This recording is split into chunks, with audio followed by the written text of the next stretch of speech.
हमें बताया जा रहा अकबर द ग्रेट। एनसीईआरटी की किताबों में मुगलों को महान बताया गया। कई इतिहासकारों के मुगल प्रेम से भरी किताबें एनसीईआरटी के सिलेबस में होती थी, जिनमें बताया गया था कि मुगलों ने मंदिरों का निर्माण कराया, और यह किस आधार पर लिखा जा रहा था यह खुद एनसीईआरटी को नहीं पता था। 2020 में एक आरटीआई लगाकर एनसीईआरटी की किताब में मुगलों के मंदिर बनाने के इतिहास का सोर्स पूछा गया कि बॉस आप कहां से लिखे बताइए। इस पर एनसीईआरटी ने आरटीआई का जवाब क्या दिया आपको पता है? कि उनके पास जानकारी ही नहीं है कि किताब में किस आधार पर लिखा है कि मुगलों ने मंदिर बनवाए थे। यह आरटीआई में एनसीईआरटी जवाब दे रहा, तो कैसे छाप दिए बॉस? कई इतिहासकारों ने मुगलों के दौर और आम जनता पर हो रहे जुल्मों के बारे में लिखा है।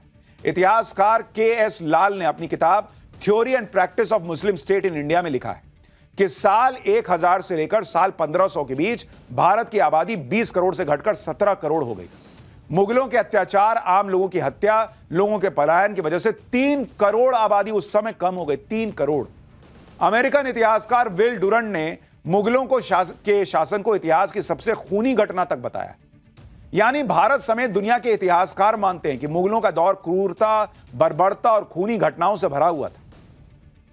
के.एस. लाल, के शेषाद्री समेत कई इतिहासकारों ने वामपंथी इतिहासकारों पर आरोप लगाया और कहा कि वामपंथी इतिहासकारों ने मुस्लिम शासकों के अत्याचारों को नजरअंदाज किया है। जिन मुगलों को महान उदार बताया गया, लेकिन मुगल काल में जनता की क्या हालत थी वो नहीं बताया। मुगल तो अपनी ही जनता के साथ जानवरों जैसा बर्ताव करते थे, और ये बातें ईस्ट इंडिया कंपनी में काम करने वाले कर्मचारी फ्रांसिस्को पेल्सार्ट ने लिखी है। फ्रांसिस्को पेल्सार्ट ने 1621 से 1627 तक आगरा के वेयरहाउस में काम किया था, और उसने लिखा कि मुगल काल में जो लोग टैक्स नहीं दे पाते थे उनको बुरी तरह मारा जाता था। उनकी पत्नियों और बच्चों को मुगल गुलाम बना लिया करते थे। इसी तरह से फ्रेंच ट्रैवलर फ्रैंकोइस बर्नियो ने लिखा है कि मुगलों के अत्याचार से लोग मर जाते थे। टैक्स नहीं चुका पाने वालों के बच्चों को मुगल अधिकारी गुलाम बना लेते थे। मुगलों ने इतना सोना चांदी लूटा कि देश में लोगों के पास सोना दिखना बंद हो गया था। इतना लोग लिख के गए कि मुगल कितने क्रूर थे। पढ़ाया क्या? अरे मुगल नहीं पढ़े तो क्या पढ़े। मुगलों के दौर में पब्लिक का खून चूसा जा रहा था, जनता से एक एक पाई छीनी जा रही थी। दूसरी तरफ भारत के हिंदू राजा जनता के लिए अपनी जान तक की परवाह नहीं कर रहे थे।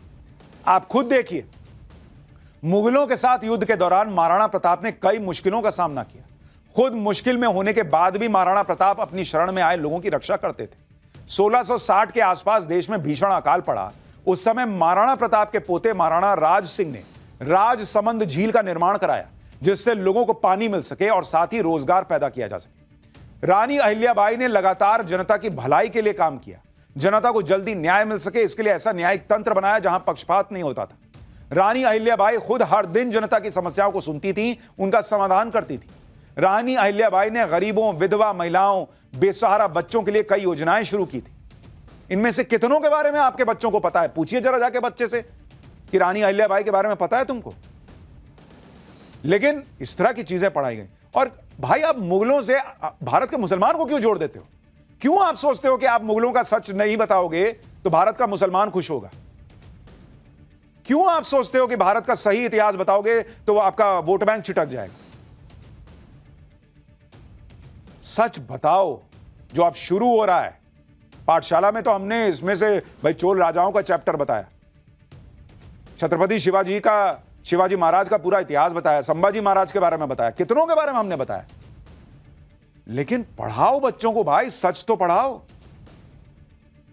लेकिन यह नया भारत है, यहां सच भी बताया जाता है, और जो लोग भारत के खिलाफ एजेंडा चलाते हैं उनका इलाज भी किया जाता है। और इसी से जुड़ा है हमारा अगला चैप्टर। आप देखिए कि मुगल भारत के नहीं थे, वो बाहर से भारत को लूटने और राज करने के इरादे से आए थे।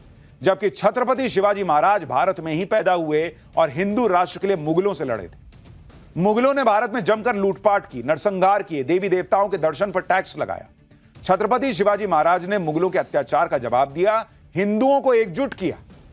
मुगलों ने जबरन धर्म परिवर्तन कराए, इस्लाम कबूल नहीं करने पर बेदर्दी से कत्ल किए। छत्रपति शिवाजी महाराज ने धर्म परिवर्तन नहीं कराया, मुगलों से भी हिंदू बनने के लिए नहीं कहा। बॉस, ये थे छत्रपति शिवाजी महाराज। मुगलों ने सिख गुरुओं पर जुल्म किए, इस्लाम नहीं अपनाने पर गुरु तेग बहादुर की हत्या कर दी। छत्रपति शिवाजी महाराज ने किसी मौलाना इस्लामिक गुरु की हत्या करवाई थी क्या? बिल्कुल नहीं। मुगलों का मकसद भारत में हमेशा के लिए इस्लामिक राज कायम करने का था। छत्रपति शिवाजी महाराज भारत में हिंदू स्वराज की स्थापना करना चाहते थे, जहां सबको सम्मान मिले। मुगलों ने महिलाओं और बच्चों तक पर अत्याचार किए, महिलाओं बच्चों को गुलाम तक बनाकर रखते थे। छत्रपति शिवाजी महाराज महिलाओं का सम्मान करते थे, अपनी माता को गुरु का दर्जा देते थे। तुम कंपेयर कर रहे हो छत्रपति शिवाजी महाराज से मुगलों की? पैर की धूल के बराबर नहीं है वो छत्रपति शिवाजी महाराज के। ये है छत्रपति शिवाजी महाराज और मुगलों की सोच का अंतर। जब दोनों की बुनियाद ही अलग है तो दोनों की तुलना कैसे कर रहे हो जी? लेकिन कुछ लोग मुगल प्रेम में इतने अंधे हो गए कि वो छत्रपति शिवाजी महाराज को अकबर और औरंगजेब जैसा बताने लगे। आप ये भी देखिए कि कुछ लोग इतिहास का हवाला देकर महान मुगल वाला चैप्टर हटाने का विरोध कर रहे हैं। इन लोगों का तर्क है कि इतिहास में छेड़खानी की जा रही है। मोदी सरकार इतिहास को बदलने की कोशिश कर रही है, लेकिन भारत का इतिहास किस तरह से लिखा गया था यह किसी से छुपा नहीं है।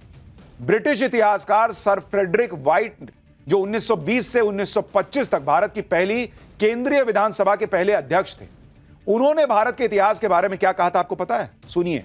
उन्होंने कहा था कि ज्यादातर भारतीय इतिहास या तो ब्रिटिश शासन को सही ठहराने के नजरिए से लिखा गया है या फिर उसमें कुछ खास लोगों की शान में कसीदे पड़े गए।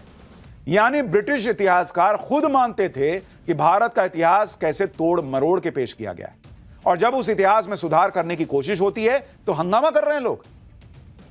इसी तरह से प्रसिद्ध ब्रिटिश इतिहासकार एडवर्ड थॉमसन ने भारत के इतिहास पर कहा था कि हमारे यानी ब्रिटिश इतिहासकारों ने भारतीय इतिहास को एक खास दृष्टिकोण प्रदान किया है। उस दृष्टिकोण को बदलने के लिए साहसपूर्ण और सशक्त समीक्षा शक्ति की अपेक्षा है, जो भारतीय इतिहासकार अभी बहुत समय तक नहीं दे पाए। यानी उन्होंने कहा कि भाई जो ब्रिटिश कर रहे हैं इतिहास से छेड़छाड़, उसके लिए कलेजा लगेगा बदलने के लिए। वो कलेजा नरेंद्र मोदी दिखा रहे हैं तो कईयों के कलेजे पे सांप लौट रहा है। और ऐसा भी नहीं है कि इतिहास में बदलाव आज किया जा रहा है, इसकी मांग मोदी सरकार के आने के बाद से हो रही है। एनसीईआरटी की इतिहास की किताबों में बदलाव की डिमांड पहले भी हो चुकी है और कई बार बदलाव हुआ भी। आप जानकर हैरान रह जाएंगे कि किस तरह से इतिहास को अपने हिसाब से तैयार किया गया और बच्चों को पढ़ाया गया। आप खुद देखिए, 1977 में रोमिला थापर की किताब मिडीवल इंडिया और बिपिन चंद्रा की मॉडर्न इंडिया पर विवाद हुआ। जनसंघ ने इन किताबों में इतिहास को तोड़ मरोड़ के पेश करने का आरोप लगाते हुए हटाने की मांग की थी। यानी तब से यह मामला चल रहा है भाई कि गलत हिस्ट्री पढ़ा रहे हो, यह मत करो। अगस्त 1977 में आर एस शर्मा की एंशिएंट इंडिया किताब पर विवाद हुआ। इस किताब में मुस्लिम आक्रांताओं के प्रति नरम रुख अपनाने का आरोप लगा था। जुलाई 1978 में आर एस शर्मा की किताब को सीबीएसई के सिलेबस से हटा दिया गया। 1982 में एनसीईआरटी ने निर्देश जारी किया कि मध्यकाल को हिंदू मुसलमानों के संघर्ष के रूप में नहीं दिखा या बता सकते। 1982 में क्यों नहीं बता सकते? 1989 में पश्चिम बंगाल बोर्ड ने स्कूलों और पब्लिशर्स के लिए गाइडलाइन जारी की, जिसमें कहा गया कि मुस्लिम शासन की आलोचना नहीं कर सकते आप। मुस्लिम शासकों ने मंदिरों को तोड़ा, इसका जिक्र नहीं किया जाना चाहिए। जबरन इस्लाम कबूल करवाने के उल्लेख को नजरअंदाज कर दीजिए। यह पश्चिम बंगाल बोर्ड का निर्देश आया 1989 में बॉस। क्यों आप कह रहे हैं? हिस्ट्री क्या है? फैक्ट्स है ना बॉस। आप क्यों कह रहे हैं कि मत बताओ कि यह सब किया मुसलमानों ने या मुगलों ने? क्यों छुपाना चाहते थे आप उसको छुपा रहे हैं, और आज जब सारे फैक्ट रखे जा रहे हैं कि तुम ये भी पढ़ो, तो आप कह रहे हैं बॉस कि ये गलत हो रहा है। और ये सब इसलिए हो रहा था जिसमें अपने खास समर्थकों या वोट बैंक को साधा जा सके। जब मुगलों की क्रूरता और अत्याचार को नजरअंदाज करने के सरकारी निर्देश आते थे तो आप अंदाजा लगा सकते हैं कि किस तरह से मुगलों का महिमा मंडन किया गया। और इसलिए मुगलों की बेरहमी और जुल्मों पर इतिहासकार की कलम नहीं चलती थी। जिस अकबर को अकबर द ग्रेट, सेक्युलर, सभी धर्मों को मानने वाला बताया गया, उसकी महानता के किस्से आप सुनेंगे तो दंग रह जाएंगे कि बॉस हमको कौन सा ही इतिहास पढ़ाया गया आज तक। आपको बताता हूं कि अकबर कितना महान था। 1568 में अकबर ने चित्तौड़गढ़ किले पर हमला किया। अकबर किसी भी कीमत पर राजपूतों से चित्तौड़गढ़ का किला जीतना चाहता था। अकबर की सेना ने किले की घेराबंदी कर दी। 5 महीने की जंग के बाद अकबर ने चित्तौड़गढ़ के किले को जीत लिया। जीत के बाद ही कथित तौर पर अकबर ने 30,000 नागरिकों के नरसंहार का आदेश दिया। इसमें ज्यादातर गैर लड़ाके थे। मुगलों से बचने के लिए कई महिलाओं ने जौहर की आग में कूदकर अपनी जान दी। मुगलों ने कई बच्चों तक को गुलाम बना लिया। अकबर की सेना ने कई हिंदू और जैन मंदिरों को खंडित किया।